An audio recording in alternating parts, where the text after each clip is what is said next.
It's Rob and Lizz in the morning, his radio. If you remember the movie Up, the opening sequence made me cry like a baby.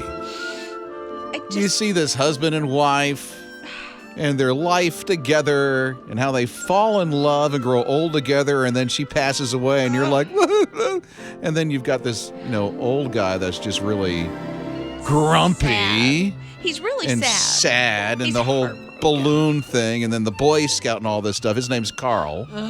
Evidently, Carl was in a short film and he found love again. Yeah, I guess it's available for streaming today, but I just don't know that my heart can take it because he's going on a date and he's kind of excited about it, but it's Carl, so he's kind of tempered excitement. But he's talking to his dog. And they're trying to figure out, okay, how does Squirrel! Yeah. He's trying to, how do I get ready for the date? Flowers, candy, the whole Squirrel! thing. If it doesn't work out for Carl, devastation. Oh, it's going to work out. It's a feel-good movie. It's going to work out. But there's got to be a scene where he thinks about his wife who passed on. Well, what about the Boy Scout kid? Is he in this thing? I don't know. Has Scott even seen it? Scott? Yeah. You've seen Up. it? Such a great movie. I haven't seen this, but I've seen the movie Up. No, we're talking about the thing The going new to one. stream, where he found love again. I think it was Carl. in No, I haven't theaters seen over that the one. summer, but you can stream it today. So I'm wondering if we can take it emotionally, like to watch today, or it needs to be a Saturday where I don't have to work or do anything. So you can. So I I can can't even remember recover. who makes this one. Is that a Pixar thing, Pixar, like yeah. Toy Story? Yeah, Oh, Yeah. also. oh, it is. Okay. So Okay. Well, is there something you can do to get your heart ready for something like no, that? just don't watch it. No, are you kidding me? Don't watch it. You'll be No, fine. no. Seriously, That's why just like that. Don't watch it. You'll be all right. that's not an option because Yeah, it is an option. because you have an option. You don't want to watch it. Don't watch it. But I do want to watch it. I just need to prepare my heart. You're listening to Rob and Lizz in the morning. His radio. Finally, something you might be able to use in a shopping cart. It's Rob and Lizz in the morning. His radio is not anything that you buy. It's the stuff that you bring with you, like your phone. And maybe you have one of those. Is it a Stanley cup? Is that Yeah. what those things are called? Well, you can have a Stanley or a Yeti or an Ozark or Arctic. I mean, Yeah. they're in all kinds of different things. Because I'm always carrying one around, so I drink enough Yes. water. I don't drink enough water, so that's what helps me drink enough water because it keeps it nice and cold. Anyway, now the Walmart shopping carts, you'll be able to have a little slot for your phone where the kid sits, and there's a little area for your drink. But some people aren't liking it, and I don't get it. Not really. I do. Okay, why? Because the shopping carts, visualize the Walmart shopping cart. Yeah. Unless you're at Walmart right now with a shopping cart, you got to visualize it because there's all these different type of shopping carts. There's not plastic; they're the metal ones. And so it's a metal frame for where the coffee cup holder is, and it's a little metal slot that will hold your phone. And I kind of feel that if you put it in wrong, it's going to fall out on the floor anyway and crack the screen. Yeah, it could be not protective at all. So I get that. But I also think they are trying to serve us because they know, like, we can't go in. It seems like we can't go anywhere without all of our stuff. Like, I'm going to need a place to hang my keys. I'm going to need a place to have my 51-inch screen TV. On the shopping cart, yeah. yeah. Well, see, Scott likes shopping carts, but he likes the tiny ones. Yeah, Food Lion has one, and I'm sure some other stores do too. They're like half the size, so you can kind of get in and out through the aisles, and the aisles keep shrinking. So this way I can get through a little bit easier. I do like, there's one at Publix that's a double-decker, but it's small. It's Double-decker? Yeah, so it's like a little small basket at the bottom, and then there's another separate little small basket I can't at the picture top. that. Yeah. So you don't have this humongous cart. You've got, you're getting more stuff than in just the basket. That's the Publix shopping cart? Not all of them, but there are, like, if you just need a few things, then you get the little tiny It's one. called a basket. You carry it with you. Because you need double what you can put in a basket, and so this is a double decker. Get a whole but shopping you don't cart. need a big old cart. A big old cart. But my favorite Uh-oh. is the one that you get in. You've got the steering wheel. Brace yourself, That's Scott. the best one. It's got a little horn. Boop, boop. Steering wheel? Where's this? Right? They're all over the place. Yeah. You're listening to Rob and Liz in the morning. His radio. Hey, it's Rob and Liz in the morning. His radio may have seen this cruise ship. It's a Norwegian cruise ship, and it's a tiny one. It's not the ones with the water slides and the rock climbing walls and stuff like that. It's kind of a small little cruise ship. It ran ground near Greenland and a national state park in Greenland as well. So if they would get off in the cold water to try to swim to shore, there's nothing there. Right. They still need to be rescued.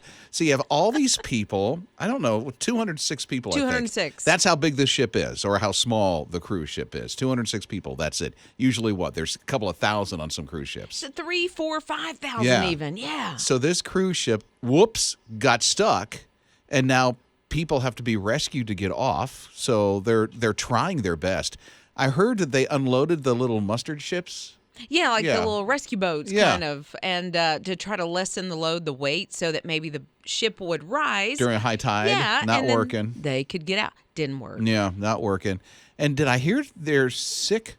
What's going on now? Yeah, there's some stuff going around on the ship. Maybe, Like what? A virus? Maybe the COVID is Are happening. you serious? I just saw No. maybe a couple of people. My word. And so, they're not having a good time. No. This is supposed to be this is one of those dream cruises because I think it took off September 1st. They were going to look at the Northern Lights. Oh, something always wanted to see. I do know they're stuck about 1,200 miles away from their destination. That you can't walk that. Rob and Liz. His morning crew. The Ken doll, Barbie fame, the Ken doll. And probably because of the Barbie movie. I think of that influence. Oh, that absolutely. Ken has now gotten this honor. Ken is being inducted into the Toy Hall of Fame.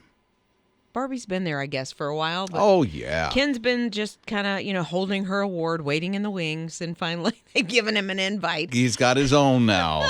Congratulations. Cabbage Patch Kids, Teenage Mutant Ninja Turtles, Battleship, Bop It. Bop It? Yeah, but these are nominees. They haven't actually won yet. He's still waiting. Oh, So- wait a minute. Ken hasn't won? I thought Ken won.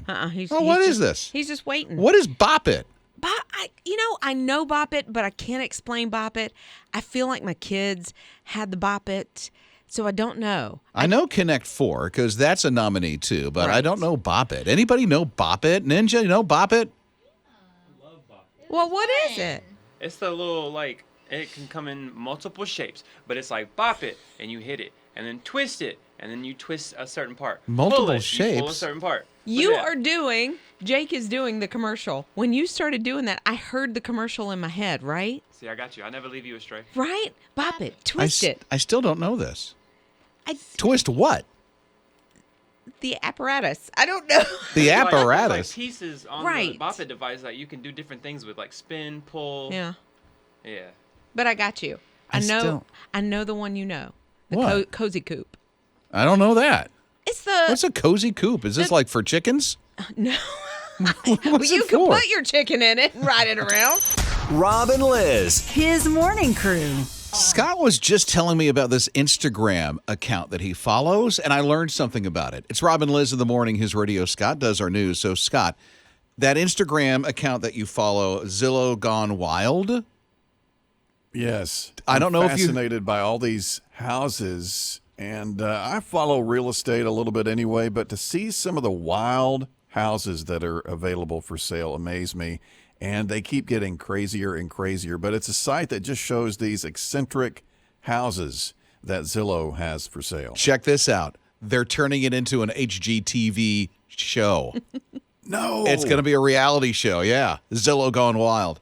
Oh, my goodness. That's going to be awesome. It really is. Honestly, as wild and as outlandish as these homes are, it can give you some ideas if you're remodeling or building your home.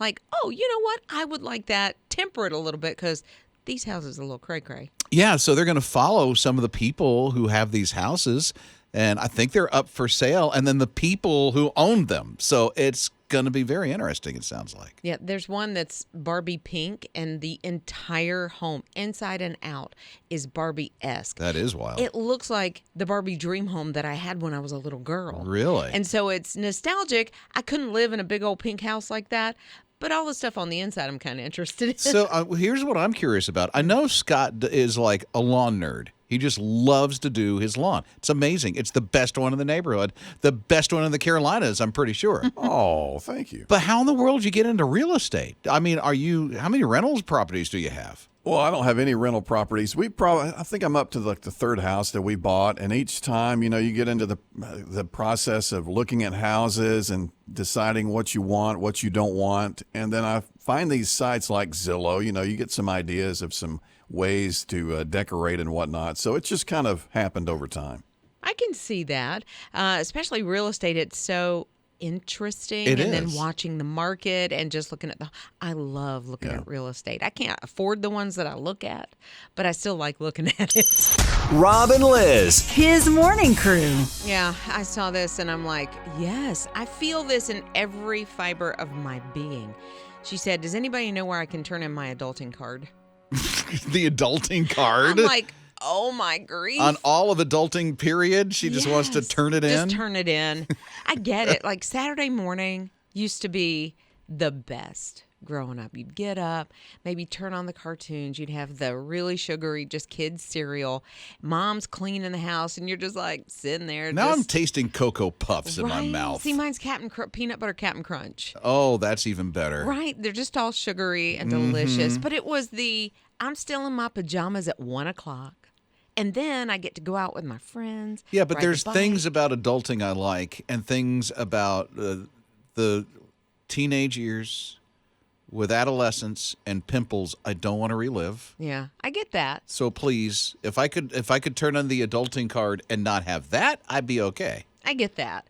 See, my teen years were actually okay. Like I had so much fun in high school. Like I would relive every moment of high school. Clearasil was not a part of Liz's life, evidently. It really, like I did, but it wasn't. I don't remember it being a big issue for me. I had some other issues. I mean, Scott would but- have some on his nose.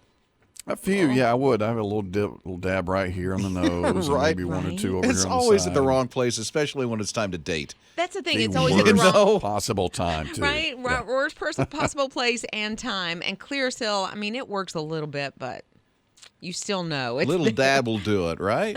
I was like Rudolph for a while, covering Right. that spot up, you know? I know, and just the gangliness and the awkwardness of being a teenager. I just But the bills. That's all no bills. That would be great. Yeah. You know? or the spam calls about your extended warranty. And Rob and Liz. His morning crew. I was late for my wedding. I was early for my divorce, but I'm going to be on time when the Lord comes. I tell you, I'm ready. Okay. He was at all different spectrums in his life there, All of thinking about people who are early to things, people who are late to things, and what really is on time. For me, if I'm 15 minutes before the schedule, I'm on time. I feel that way. If I'm on time, I'm late. And if I'm 5 minutes past that time, I'm extremely late. So I don't feel like if I'm on time, I'm late. I feel like I'm on time. But I do like to show up early. Now, I will say when I go into church, unfortunately, we travel a long way for church. And if we run into traffic, She does. It's an hour, isn't it? It's an hour. Liz and her husband travel an hour to get to church. yeah. But They really like this church. we really do. But I have a friend. I have somebody in my life that one time we were supposed to meet for lunch at this restaurant. So I got there normally, 10 or 15 minutes early. I waited for 2 hours. 2 hours? And I kept getting like the calls or the texts that would say, I'm 10 minutes out, 15 minutes out, whatever it was. She would do this to you? It became a regular thing. No. And so, yeah. And so I went ahead and ordered. I ate my lunch by myself. And at the last, I'll be there in 10 minutes. I was like, I don't have any more time. I mean, I'm sorry, trying to be polite and everything. So then on, I would tell her 30 minutes. You got a 30-minute late window, and then I'm out. Wow. And then I just started saying 9:30, and I would show up at 10. Like, well, For real? because she would show up And? at the same, and it worked for a while. For a while. But then she started figuring out, oh, she wait a minute. she was on to you. Yeah. And then, it didn't work out. Rob and Liz. His morning crew. Brent's son did something, and Brent quit his job. because of it. It's Robin Lizz in the morning, his radio. See, Brent's son is Jack, and when Jack was 15 years old, he decided cheesecake was his passion. Now, Jack has autism. He's nonverbal, but his passion is cheesecake. So he and his dad, Brent, who quit his job, started 15 years ago making all these cheesecakes. Now going around town selling the cheesecakes to restaurants, and they've gotten so popular they need to do a business. Yeah, they absolutely are in business together. And what I love is that Jack learned how to make these cheesecakes from his grandma one day. She was like, come here, Jack, let's just, start making the cheesecake. And he fell in love with it. And it's not just like a New York style cheesecake. They throw in all kinds of flavors. They're always experimenting. And now Jack has his own business, and they're giving back to others with disabilities, as they say, to get them jobs. Now, they make about 70 a day. That's a lot of cheesecake. That's a lot. In a day, but they're in high demand, so they've got this GoFundMe page up right now. Last time I looked, it was like a couple of days ago. Their goal is $30,000. They had, at least a few days ago, $7,400. Yeah. Toward it. But I bet, once the word gets out, it's going to start popping. And I don't know if you've ordered a cheesecake lately, and I haven't checked to see what they charge, but there are companies that will sell a cheesecake $75. For real? For real. Wow. So if they're making 70 a day, that's why Brent had to quit his job. He's like, okay, there's pretty much good money in cheesecake, and giving Jack away to take care of himself. Robin Lizz. His morning crew. Robin Lizz in the morning on his radio. I got you a present. Hey? I got you a present. What's that, darling? Here comes a reaction. Ah! Oh! Oh! Oh! He's moved to tears, this old man. Yes. Oh, that is Ken. And Ken lives in a nursing home. And every single night he sleeps with a picture of his wife who passed on. And I mean, it's framed. It's not comfortable. He might roll over and it hurts or whatever. And so the staff that works there at the nursing home thought they would gift him with a pillow. And at first he knows it's a pillow, but he doesn't really realize that it's his wife's beautiful face on that pillow. And then that's how he reacts. Isn't that so beautiful? It is gorgeous the way he reacts. Oh! Literally. There he is. He's hugging it and holding it tightly because that's the love of his life on the picture on that pillow. And it brings him to tears. He literally cries and just sits there and embraces it. And then he's like, come here, let me give you a hug. And then everybody's crying, and I've got cold chills, and we're crying, and the mascara runs. But he is so in love with his wife to this day. Robin Lizz. His morning crew. I love going to Gatlinburg, Pigeon Forge around this time of year and then into the Christmas season. It's Robin Lizz in the morning, his radio. The worst thing about it, though, is the traffic. Right. And getting off it, there's like one or two exits, and they both are jam-packed, especially if you get off at 407. Ugh. I was reading that 43,000 people a day get off at that exit to head toward Pigeon Forge. Of a day? Yeah. So if they're going off to Dollywood or one of the attractions, I mean, Pigeon Forge is a nice destination to go to, right? Yeah. So close to Gatlinburg. There's so much that's going on in both those cities. So here's the thing. They are proposing another exit. Yes. It'll be 408. So it'll be just on the other side of 407. Okay. Which will be nice once that's up and going. They say it's over $157 million to make that exit. I can imagine, but at the same time, if it's going to alleviate some of that traffic, I don't know if you've ever gotten caught, because I have, in the middle of Pigeon Forge during Christmas time, and everybody's trying to get into their hotel or get into the buffet or get to Dollywood or whatever, and you sit there and you sit there. Yeah, it is a lot of traffic. Yeah, and this may not alleviate that part of it, but at least getting into getting in and out. Yeah. So hopefully that'll be up sooner than later. It's going to take some time to do, but that's the big proposal off of I-40 to get into Pigeon Forge. But I will say I'm kind of looking forward to getting up in that area, and now I'm like, the traffic is worth it. It's okay.